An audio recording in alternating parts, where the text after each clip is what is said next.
नूतन समर्थ बहल नूतन के नाम से जाना जाने वाली एक भारतीय अभिनेत्री थी। वो अपने करियर में 4 दशकों से अधिक में 70 से अधिक हिंदी फिल्मों में प्रदर्शित हुई। हिंदी सिनेमा के इतिहास में बेहतरीन महिला कलाकारों में से एक के रूप में माना जाता है। नूतन का जन्म 4 बच्चों के मराठी परिवार में हुआ था। उनके पिता निर्देशक कवि कुमसेसन समर्थ और उनकी माता पत्नी शोभना समर्थ थी। नूतन अभिनेत्री शोभना समर्थ का सबसे बड़ी बेटी थी।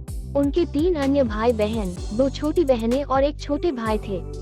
उनकी छोटी बहन तनुजा एक अभिनेत्री थी और उनकी भतीजी काजोल, जो तनुजा की बेटी है, एक अभिनेत्री है। 1970 के दशक के बाकी हिस्सों के माध्यम से नूतन को सफलता का शिखर प्राप्त हुआ। ऋषि नाते, दिल ने फिर कभी किया, मिलान और सरस्वती चंद्र जैसी फिल्मों के साथ 1970 के दशक में भी नूतन ने अपने कुछ सर्वश्रेष्ठ प्रदर्शन विशेषकर सदाहर, साजन बीना सुहागन, कस्तूरी और मुख्य तुलसी तेरे आंगन की। समय के साथ वो किरदार की भूमिकाओं में चली गई और प्रभावशाली फिल्मों में देखी गई, जैसे मेरी जंग और कर्म। 1991 में नसीब वाला और इंसानियत करने के बाद वो पवित्र निवास के लिए छोड़ दिया। उनकी मृत्यु के बाद फिल्मों को रिलीज किया गया था। नूतन ने 11 अक्टूबर 1959 को नौसेना के लेफ्टिनेंट कमांडर रजनीश बहल से शादी की। उनका एकमात्र पुत्र मोहनिश का जन्म 1961 में हुआ था। वो एक टेलीविजन और फिल्म अभिनेता बन गए। नूतन का 1990 में स्तन कैंसर के लिए इलाज किया गया था। फरवरी 1991 में उन्हें बीमार होने के बाद मुंबई में ब्रीच कैंडी अस्पताल में भर्ती कराया गया था। 21 फरवरी को वो 12:07 PM IST में निधन हो गया। उनकी मृत्यु के साथ बॉलीवुड ने अपनी सबसे बड़ी और सबसे प्रतिभावान कलाकारों में से एक को खो दिया। उनके प्रशंसक आज भी उन्हें याद करते हैं। सीमा, सुजाता, बंदनी में तुलसी तेरे आंगन की जैसी फिल्मों में सशक्त अभिनय से छाप छोड़ने वाली भारतीय सिनेमा की सबसे सौम्य अभिनेत्री नूतन को किसी परिचय की जरूरत नहीं है। वुमन सेंट्रिक रोल वाली फिल्में उनकी पहचान बनी। उन्होंने एक्ट्रेसेस के महज शोपीस के तौर पर इस्तेमाल होने की परंपरा को बदला। नूतन का स्टारडम ऐसा था कि जहां ये माना जाता था कि शादी के बाद एक्ट्रेस का करियर डाउन हो जाता है, वहीं नूतन को शादी के बाद भी फिल्म मेकर्स अपनी फिल्मों में कास्ट करने को तैयार रहते थे। उन्हें फिल्म में लेने से पहले वे सुनिश्चित करते थे कि फीमेल लीड की भूमिका सशक्त और हीरो के बराबरी होनी चाहिए। नूतन को पाथ ब्रेकिंग किरदार निभाने के लिए पहचाना गया। नूतन ने पर्दे पर साड़ी में लिपटी शांत, सरल और सुलझी हुई महिला का किरदार भी निभाया और स्क्रिप्ट की डिमांड पर बोल्ड कपड़ों में भी नजर आईं। शबाना और स्मिता पाटिल जैसी एक्ट्रेसेस भी उनसे इंस्पायर हुई। आज दिग्गज निर्देशक माने जाने वाले संजय लीला भंसाली ने भी एक इंटरव्यू में कहा था कि उन्होंने नूतन की तरह सहज और करिश्माई एक्ट्रेस नहीं देखी। वो चाहकर भी किसी से नूतन जैसी एक्टिंग नहीं करवा सकते। ये बात उस समय की है जब अमिताभ बच्चन दिल्ली यूनिवर्सिटी में पढ़ते थे। एक दिन उन्होंने नूतन को सड़क पार करते हुए देखा। उस वक्त नूतन पति रजनीश बहल के साथ थी। अमिताभ स्कूटर से कनॉट प्लेस के पास से गुजर रहे थे। वे उन्हें देखते ही स्कूटर से गिरने वाले थे पर बच गए।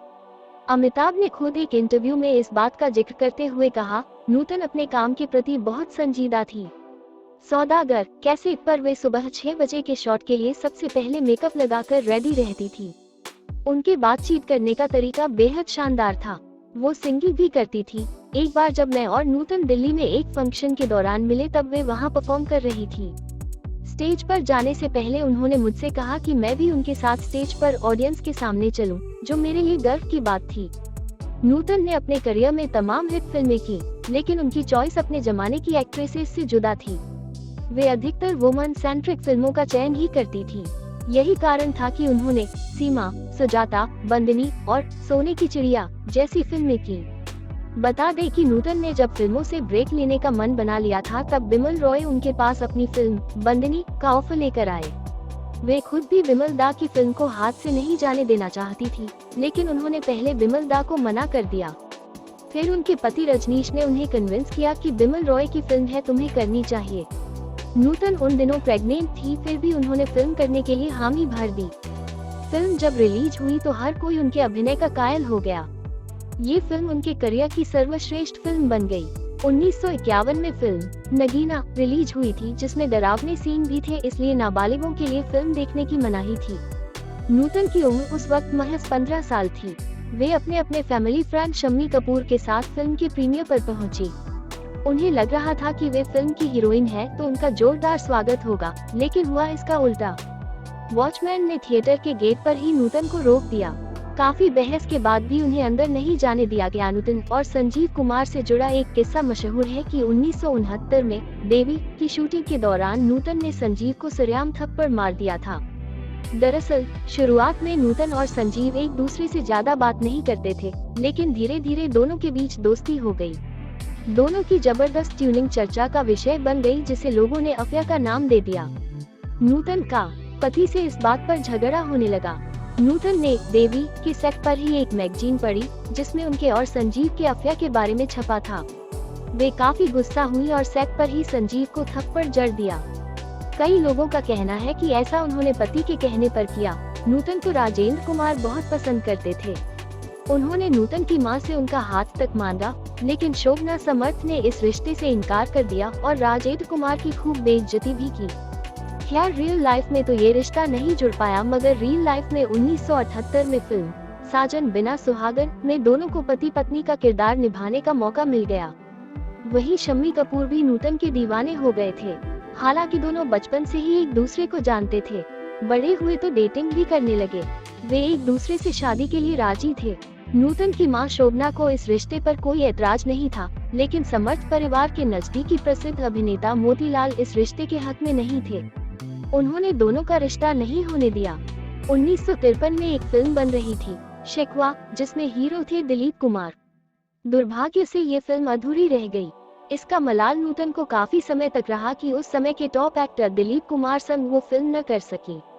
फिर जब सुभाष घई फिल्म कर्मा बना रहे थे तो उन्होंने दिलीप कुमार के अपोजिट नूतन को कास्ट किया। तब जाकर नूतन की दिलीप संग काम करने की अधूरी ख्वाहिश पूरी हुई।